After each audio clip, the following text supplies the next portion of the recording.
Hello, hello, bienvenue sur le podcast Les choses de la vie. Les choses simples sont belles, partageons des ondes positives et profitons pleinement de chaque instant que nous offre la vie.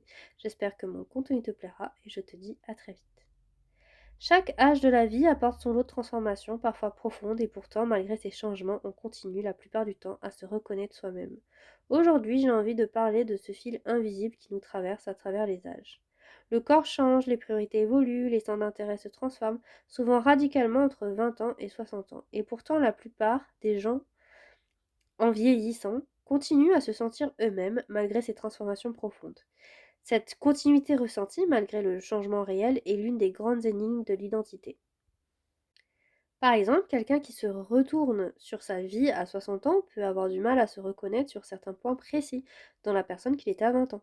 Des opinions différentes, des priorités transformées, un corps qui a changé, et pourtant, cette même personne ressent généralement une continuité intérieure profonde, un sentiment d'être restée elle-même à travers toutes ces transformations.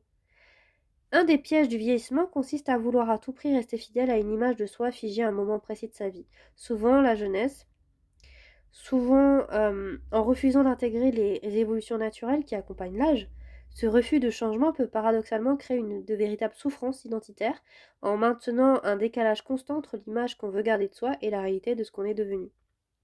Par exemple, quelqu'un qui refuse d'adapter son mode de vie, ses activités, voire son image à l'évolution naturelle de son corps et de ses envies, par peur de vieillir, peut se retrouver dans une lutte permanente contre lui-même plutôt que dans une évolution apaisée. A l'inverse, certains vivent chaque changement d'âge comme une rupture totale avec leur identité passée, comme s'il fallait renier qui ils étaient avant pour devenir quelqu'un de nouveau. Ce mouvement, lui aussi, peut être déstabilisant en donnant l'impression de perdre le fil de sa propre histoire. Par exemple, quelqu'un qui change radicalement de mode de vie à un âge donné, abandonnant brutalement toutes ses anciennes passions, ses anciens cercles sociaux, peut ressentir malgré cette apparente renaissance, un sentiment de discontinuité troublant, comme si sa vie précédente n'avait plus aucun lien avec la nouvelle. Vieillir sans se perdre consiste probablement à trouver un équilibre entre ces deux extrêmes. Accepter d'une part les transformations naturelles liées à l'âge, sans pour autant renier ce qui profondément constitue le fil de sa propre histoire.